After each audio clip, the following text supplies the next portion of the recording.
everyone. Welcome to Archatic webinar series. Our objective with this series has been to connect with our existing community as well as reach out to blockchain and crypto enthusiasts across the world. In this series, we cover different aspects of a white paper and all the tech developments that are happening at our end. In the first two episodes of the series, we spoke about a blockchain for global use and consensus mechanisms.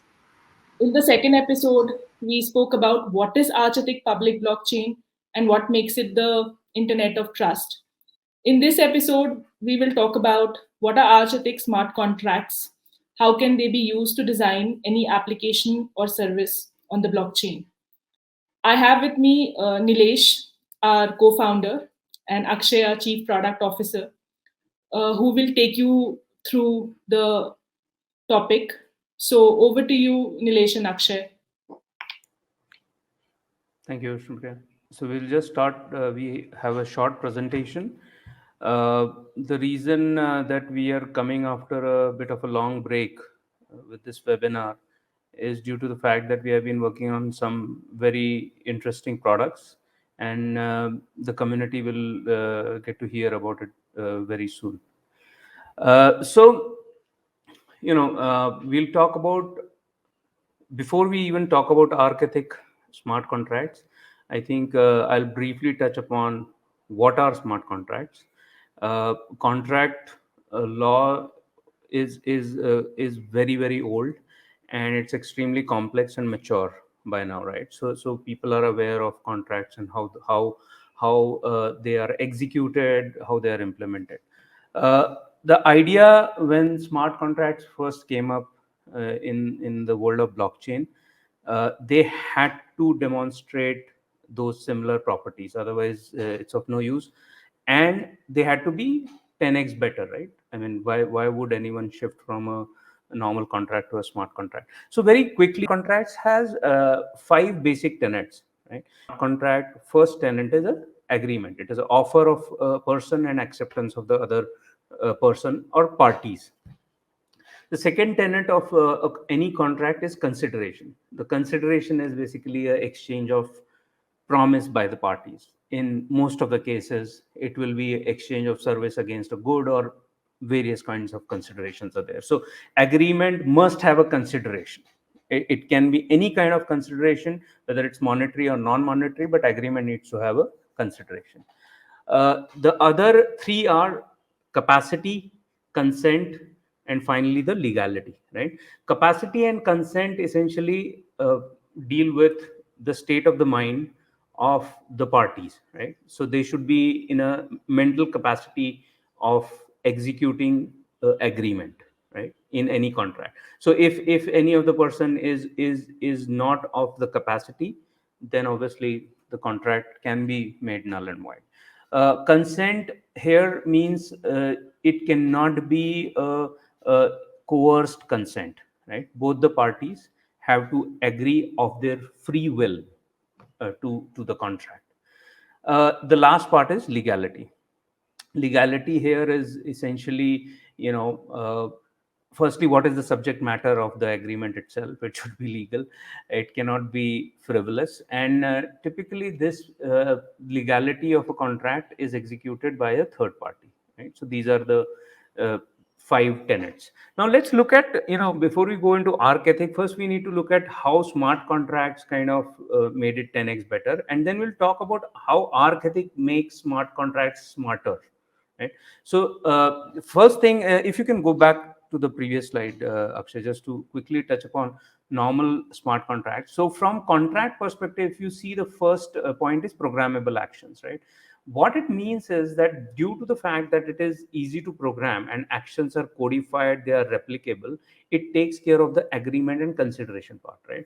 So if you had an agreement that, between me and Akshay, that I am going to sell a piece of land to Akshay, you know very fast it can be codified with this whole text, and then the consideration can be programmed, whereby Akshay will I will transfer the land once I get money from Akshay, and that whole thing can be codified and executed through code. right? The payment can, the whole settlement and understanding whether the payment happen can be done through code. So programmable actions take care of almost your agreement consideration, even the legality part. I'll come to that very quickly. The actions with proven performance. See, the whole idea is that with such smart contracts, the execution of an agreement and implementation becomes extremely fast, right? For any of the smart contracts, I'll come to the Arc Ethic, what is unique about Arc Ethic smart contracts, but they can be executed very fast, right? So they the any paper contract has a lot of legal ramification and it takes time. The final aspect is the legality, right? So I left out capacity and consent because capacity and consent are essentially very human natures, right? And whether it was a paper contract or a smart contract, the capacity and content has to be implicit, right? And it can be contested in both the cases, right? If there was a issue of consent or capacity, it is contested.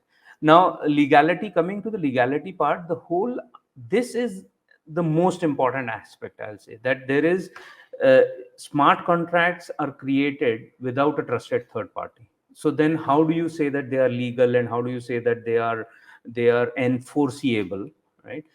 The enforceable part, or the the the trust without a trusted third party, comes from the blockchain and comes from the cryptography, right? Today we are talking of two parties and kind of trusting a third party to make the contract legal and execute it. But the fact is that the single point of failure is still the third party, first of all. Second, the third party it can be coerced again, right? The third party is very human, and the third party may have its what you call ulterior motives, if at all. But when you look at a smart contract which is executed on a blockchain, the smart contract essentially is codified, and the smart contract follows the rules of the protocol. And rules of any blockchain protocol are heavily influenced by the cryptographic construct.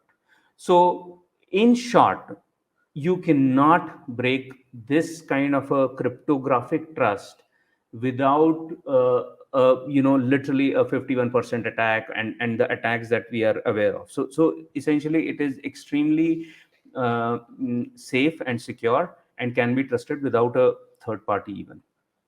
Now I'll come to the next slide, which shows how what are we doing in Arc Ethic that makes the smart contracts smarter. Before I go into that, there are two reasons why smart contracts are smarter in Arc Ethic. First is the ecosystem itself, and second is how we created those smart contracts. So in terms of ecosystem, Arc Ethic provides you the four S's. We have talked about it in past, and I'll reiterate it. You get scale with Arc Ethic, right? And scale is going to be helpful in any condition, right? Whether it's transactions, retail transactions that are happening, or if there are smart contracts that have to be executed. Think of smart contracts which are multi-party smart contracts, right?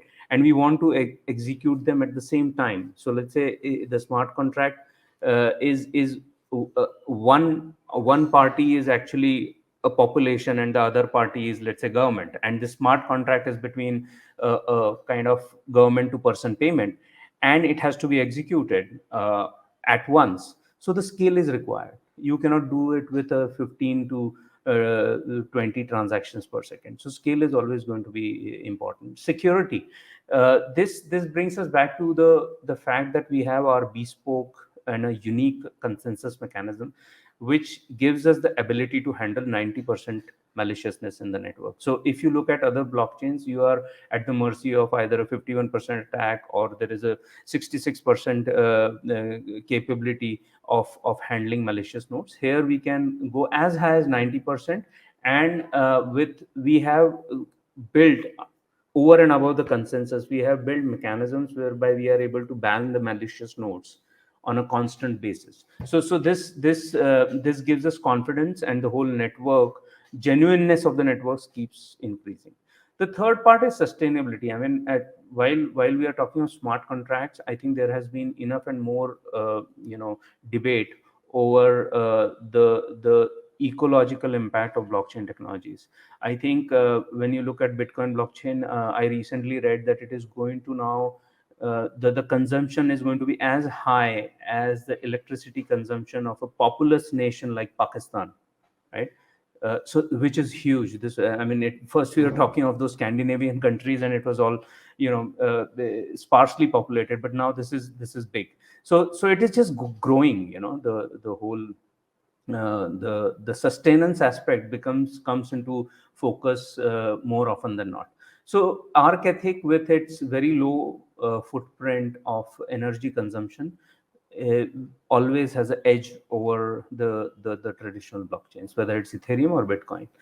And the fourth part is that, if we really had to think of contracts and how they affect people, they have to be simple for us to really address most of the population. So that is where the simplicity and the grandma proof part of Arc Ethic comes into picture.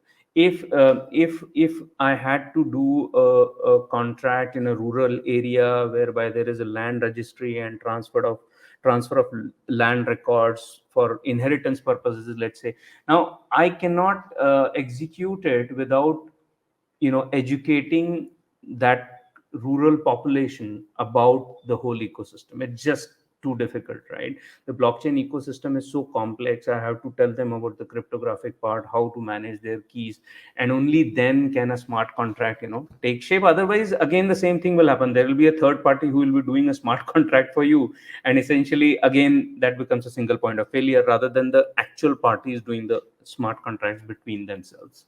So that's the simplicity. So this was the ecosystem factors which give an edge to Arc Ethic. I'll now briefly talk about how the smart contract itself are different. So without going into great detail, if you and I'm going to the origination of this started with the Ethereum was the originating point, right? The smart contracts on Ethereum. So I'm going to compare specifically Arc Ethic and Ethereum smart contracts here. uh, Ethereum smart contracts, the first one is the triggering mechanism, right? When I say triggering, I think the best way to explain is that uh, the Ethereum contracts need an external piece of code, program, or an event to trigger the smart contract. When I say trigger the smart contract, means the implementation or the action that happens out of the smart contract has to be triggered. Otherwise, whatever is in the code executes. You cannot have a replicable action happening every month because of some other factors like date, or like EMI payment, or let's say I create application, the underlying smart contract which works basis some external information, and it triggers some kind of action. Let's say it's if Nasdaq falls below certain this thing, execute a money transfer between two parties.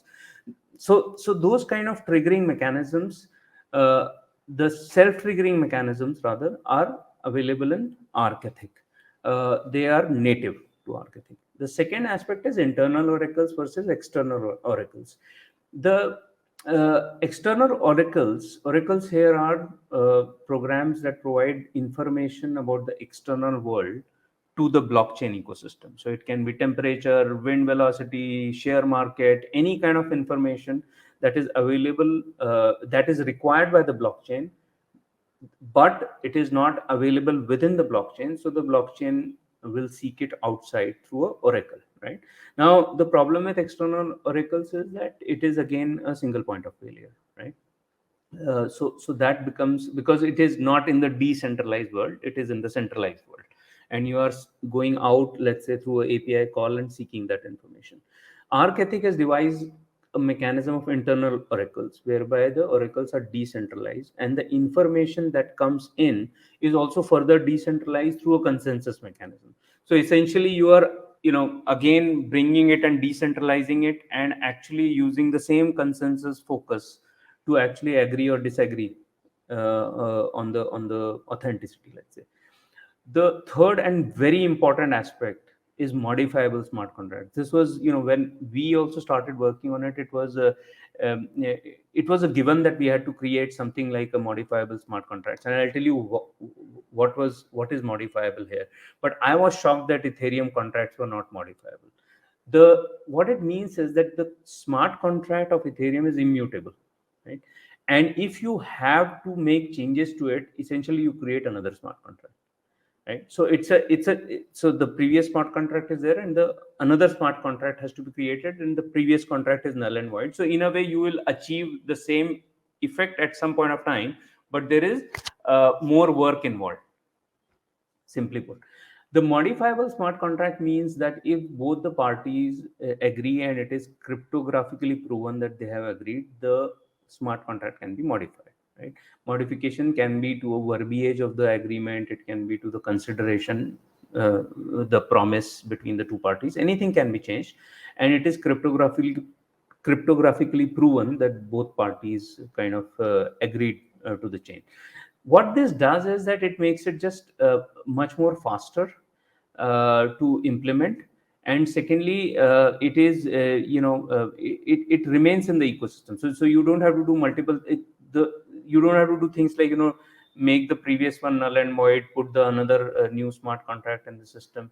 The modified smart contract within Arc Ethic is part of the smart contract chain. And this brings me to the other aspect, that like transaction chains, the whole Arc Ethic is built on transaction chains. Smart contracts are also chained, right? And hence the modification is actually easy. I mean, that was the whole idea why it made it possible to create modifiable smart contracts. The last part is a very interesting part, and I am not really aware of, probably there are one blockchain I had heard of who are working on something like this, but this is something very, very unique. Smart contracts of Ethereum are built in Solidity. Now what it does is that if I had to, again, it goes back to the whole question of scale and acceptability, right? So if I wanted to create many smart contracts, and I wanted, this was, let's say one of my business was, I'm creating smart contracts and executing them. I will now need resources who know Solidity, right? And those resources, while they are growing, the fact is they are sparse, right? You don't have people who know Solidity or have a will to learn Solidity, maybe, right? So it is both, right? Are we churning out Solidity developers? If you even look at India, I don't think you will find there is a growing developer network within India. But while we may be producing software for so many various domains, why will I find someone who has specially picked up Solidity just to create smart contracts in Ethereum, right? When there is so many other technologies which are already there, taught well in the colleges, whether it's Java, PHP, and many other things, right? And you have enough and more work. So that is one downside, that how do you scale it, how do you create an ecosystem which is easily adoptable when you have a bespoke language, that is the knowledge of language which is required for creating smart contracts. So with that thought, what we did was we said that we need to think of ways in which our smart contract can be also built by a non-techie user who doesn't need to know a new language or even the coding skills. So with that kind of a vision, what we did was, the smart contracts on Arc Ethic can be built in multiple ways now. So one is, obviously, we have a programming language. So people who are from a technical field, they can use a very simple scripting like language to create smart contracts on Arc Ethic. The second way, what we developed was a drag and drop interface. Okay, very much like Blockly or Scratch, as we are aware of, that every construct is actually like a element which can be dragged onto a workspace, and actually the code is created in the background, right? And this is, if I look at Blockly, it only uses very basic constructs, right? So what we had to do was, if I had to have ability to create smart contracts in any domain, I needed to create those kind of constructs which enable business process modeling, right? Because a smart contract essentially is modeling a business process in the end. So there was a lot of work, and we are still developing it, but the end result is going to be either it will be a drag and drop, but it can also be a BPML, business process modeling like language, or it can be programming language, right? So these were the four reasons why we believe that Arc Ethic smart contracts are smarter. They can be adopted more easily, and you don't need technical skills to actually quickly deploy a smart contract on Arc Ethic. So with that, I'll kind of kind of conclude my portion about smart contracts in general and how Arc Ethic does it better. Maybe Akshay, since you look after the products part of it, why don't you talk about use cases? Thank you, Thank you. Nilesh. That was very well explained. Akshay, if you Thank you. can take over the presentation now. So, thank you, Nilesh. That was a very brief description of the key advantages of Arc Ethic smart contracts, the four S's, and also the technical part of the smart contracts like self-triggering and internal oracle chains, etc. So now you have understood the key advantages of Arc Ethic smart contracts, and it's time to see where Arc Ethic smart contracts can be applied to, right? So like before I start explaining that, I just wanted to point out that the key here would be the supporting of any application. So which means that the Arc Ethic smart contracts have the capability to build any application. That would be the key. And like you might ask me a question back saying that, oh yes, even Bitcoin can build any smart contract, or even Ethereum can build any smart contract. Yes, but the four key advantages with the scalability, sustainability, simplicity, and security would stand out the Arc Ethic smart contracts among the others. So to get started, like the possible use cases could be the identities, where Arc Ethic blockchain could be involved with a simple UCO transfer, like me sending Nilesh some UCOs, or me sending Nilesh some fiat money, like in terms of the crypto, and also like involving countries or groups. Say, for example, a couple of months ago, we did a POC, proof of concept, for having the presidential elections of France. So we tested the possibility, and it was highly scalable. Second would be the interaction with the world. Right? So, like as Nilesh was telling you about the possibility of internal like the possibility of internal like oracles.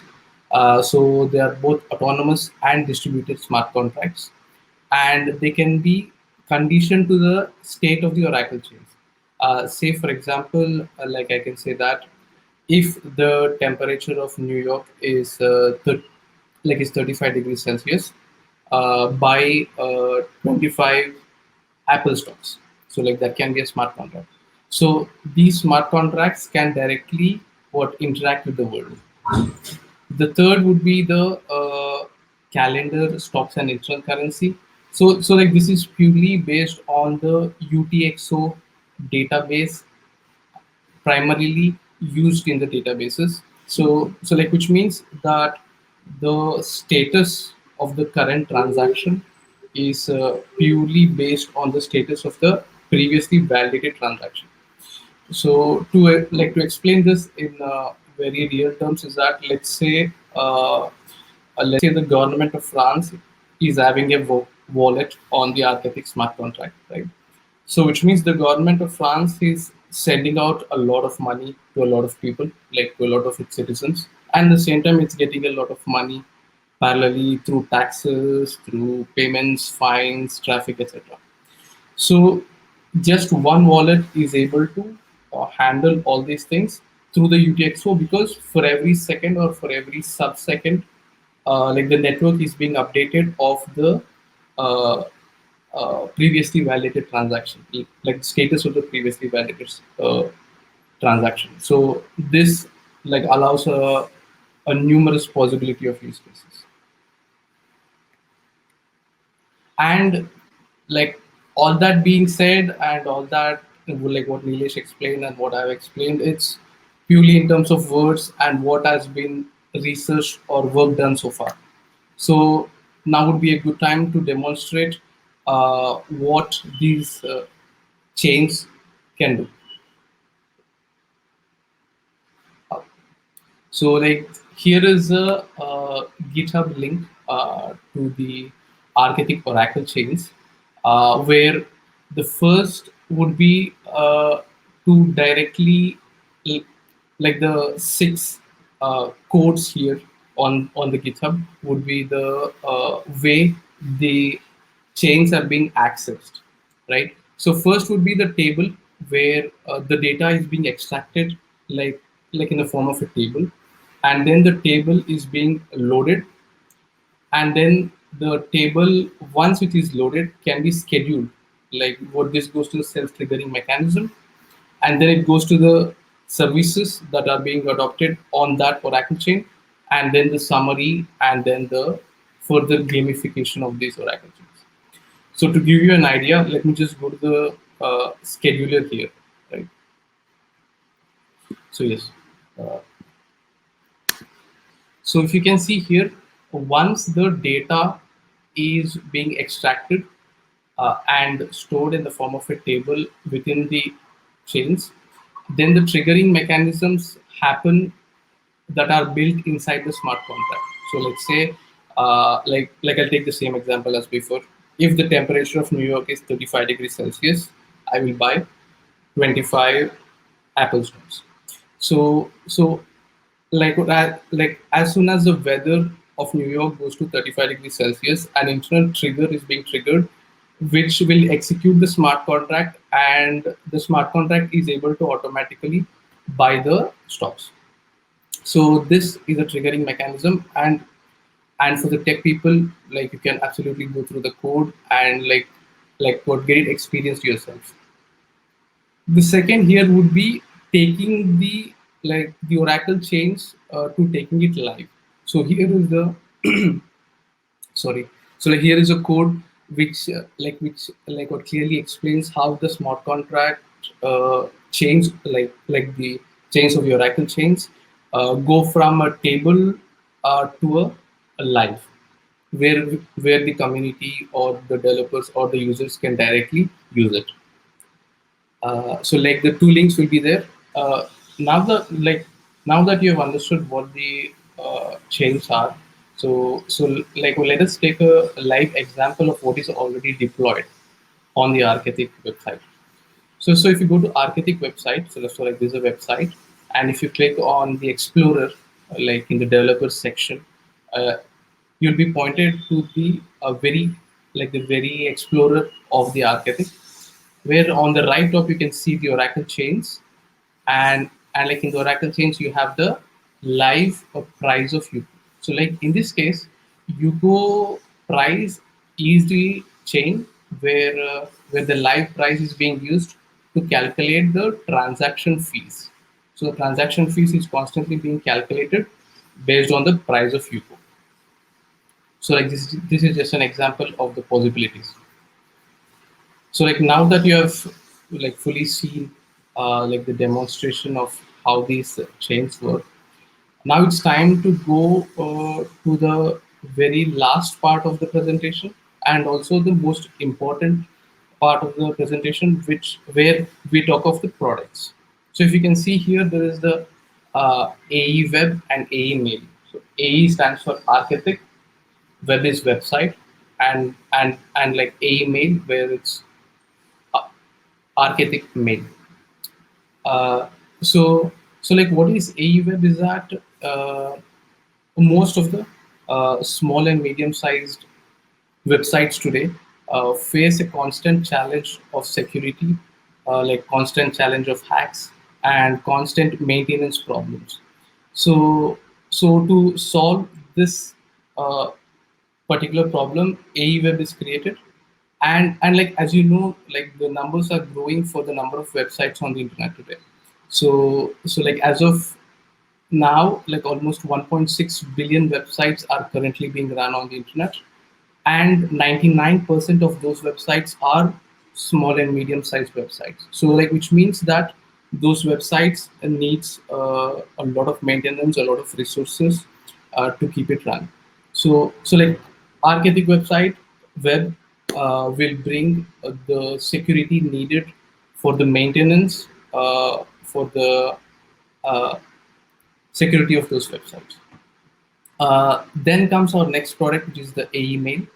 Uh, like as you can see, it is a email product, but this AEmail is combined with the traditional email services, plus along with the payments, with the possibility to create groups, family groups or the social groups, and with the possibility to combine your work email with your personal email with a group or social email. So like all these like what solution would be bought into one suite, and will be the email, which will be up and running in the Q1 of 2022. So like these are the two products, and like what before I finish, I just wanted to point that most of the other blockchains today, usually when they start their first use case, they usually prefer to start out with very light applications, right? Like many blockchains start with payments, with fintech, or with the very famous NFTs, but they are very light, right? They are very easy to build, or they are very light, like 510 KB per transaction, and they would easily want to showcase thousands of transactions running on their blockchain. But with Archetyc blockchain or Archetyc smart contracts, we would like to showcase that a very heavy application like a website, which is like 2 MB, 5 MB to many GBs, or like the email where you get 200 to 250 emails a day, where each email is from like 70 KB to 1 or 2 MB, depending upon the number of attachments in those emails. So like these are very heavy applications, and like Archetyc would really like to prove the scalability, the security, the simplicity, and the sustainability part of the blockchain. So like that's a very quick overview of what's about to come. And finally, a big thank you for listening. And I let Vishnupriya would make the final words. Yeah. Thank you, Akshay. Thank you, everyone, for listening to this webinar.